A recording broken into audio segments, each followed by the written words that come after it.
can testament to people that I know what suicidal thoughts are.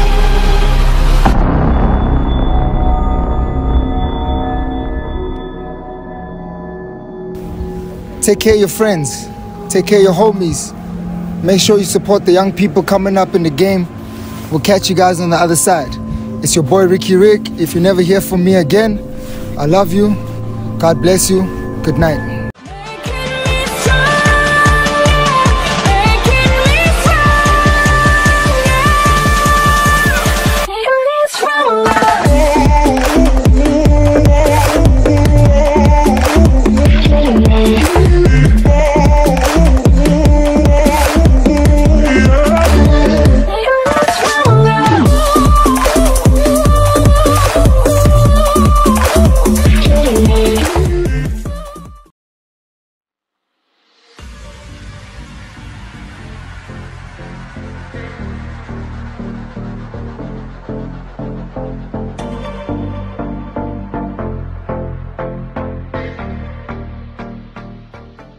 Hello guys, welcome to the broadcast. For those who are joining in for the first time, you are welcome. Happy you're here. Guys, everybody knows of Ricky Rick's passing by now, and I just felt like this is a subject I wanted to talk about, but I wasn't sure how you tackle a subject that is so sensitive without devaluing the person's life, or just riding the train of gossip and not be sensitive to the reality that the family is going through. So I don't want to talk about it until I sort of gathered a little bit more information, because obviously I didn't want it to be something where I just talk about Ricky's death. You know, when things like this happen, it's always a time for reflection.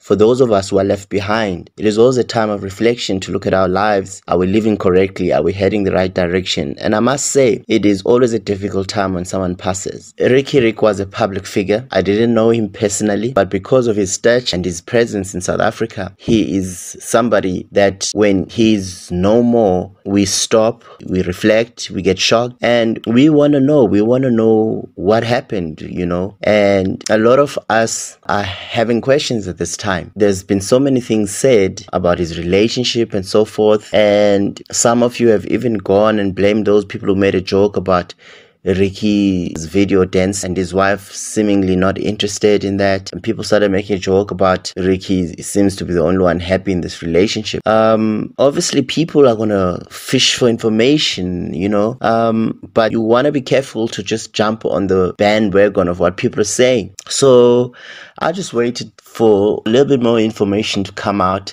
and there's something that I found interesting. It was a tweet by a lady called Joe Lurie.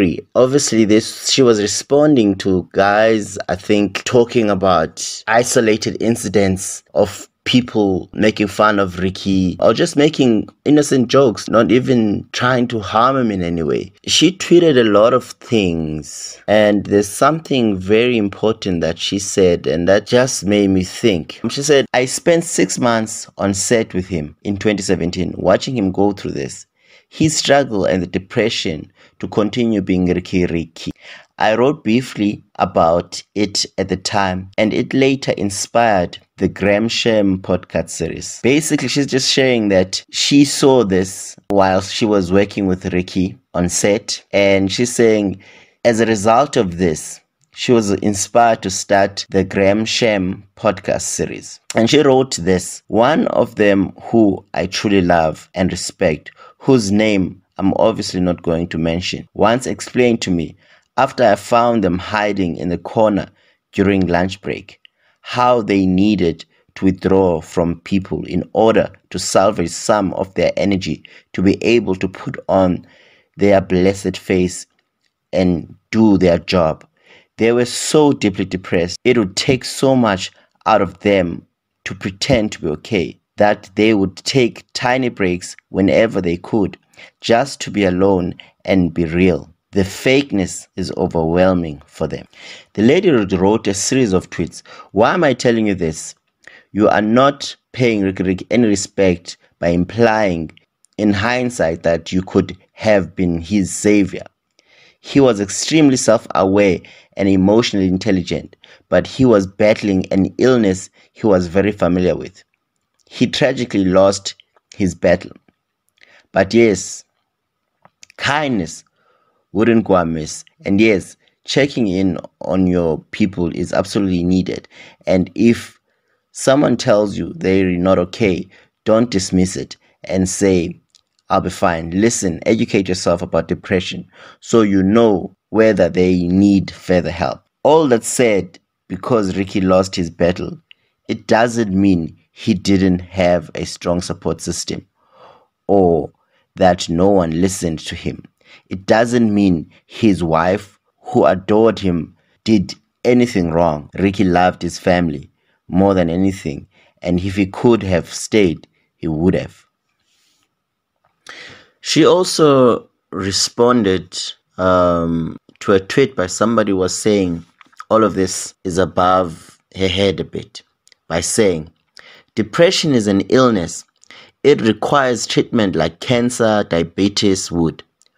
All the love and kindness in the world won't cure those illnesses, but the person certainly benefits from it.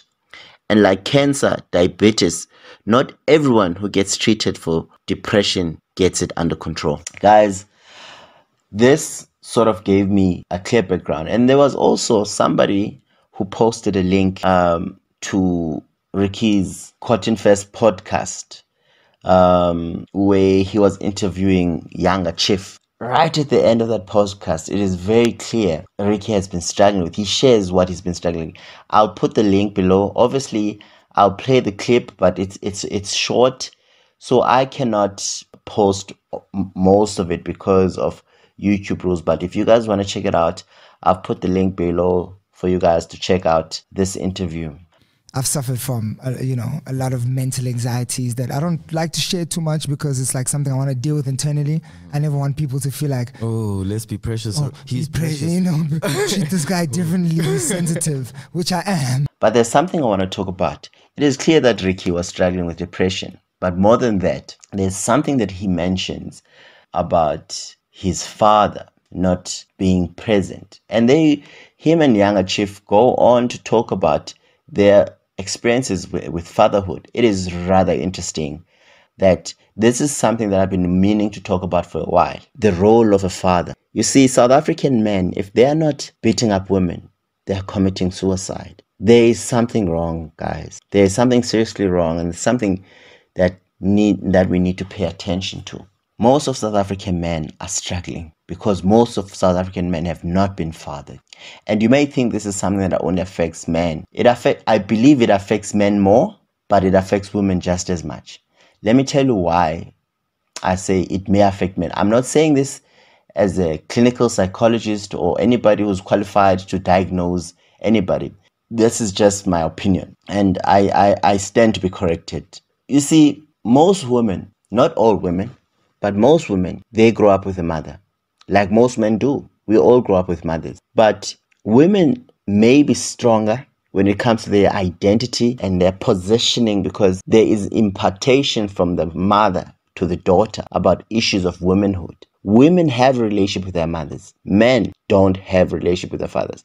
You see, it takes a man to raise a man. I'm not saying that women can't raise their children to grow up to be fine men, but there's always something missing. There's always an impartation that is needed from a man to another man that can never be there. And I've experienced this with so many things. You know, when you meet children who have present fathers, there's something about them. There's a confidence about them, not just with boys, but with women. And I say this with all sensitivity, that even in my encounters in relationships where I would date a woman with a present father as compared to a woman with an absent father, there is a big difference. You see, women with present fathers, not all of them, not all women who don't have fathers present are affected horribly, but there's something very common with those, and it's very clear with those that have fathers and that don't have fathers. See, women that were raised by present fathers, loving fathers, because you can be present but not loving, so and still abusive, so you like not really present. But I'm talking about those positive role models, those positive fathers. There's a confidence about that woman when it comes to handling men. She is so easy to love because she's so trusting. She's not a man is not just something that she's heard about. It's something that she knows. You see, there is a challenge when it's women telling women about men. A woman needs to experience a man for herself in order to know a man. But it is a problem when she comes with preconceived ideas because she's never known a man. So at times, you experience the women that don't have role models as father. They're skeptical. They're always skeptical. They're always reserved, almost like they're always hiding things. There's not an openness and an innocence about them that you usually find with those who have present fathers, and the confidence that comes with those who have present fathers. And I'm not saying all of them are like that, but it is very common, and I'm talking from experience. So you can never underestimate the role of a father, even on a woman, because he is the first man that she gets to interact with, and that's how she learns about men. And by the time she meets a man, she already is comfortable enough to know this is a man I can trust, this is a man I cannot trust. Not just put a blanket on all men and treat them the same. So the effects of absent fathers are very detrimental in our community. And there's no ways, guys, we can talk about politics, we can talk about education, we can talk about racism. But up until we heal our families, we haven't started doing the work on healing South Africa. And the unfortunate part is that our politicians are busy concerned stealing money instead of being fathers, learning about fatherhood. It's a job that we must take seriously. And if you have not had a role model as a father, it is your job to teach yourself, to educate yourself, to heal yourself, to go for counseling so that you don't impact your family negatively. It can be done, but we have to be aware. We have to be aware of these problems. I'm not saying this is the cause of Ricky Rick's death, but in an interview, when he talks about his depression, he does speak about his relationship with his father. Guys, I thank you for watching. This is a tribute to Ricky Rick. May his soul rest in peace. Thank you. I'm out.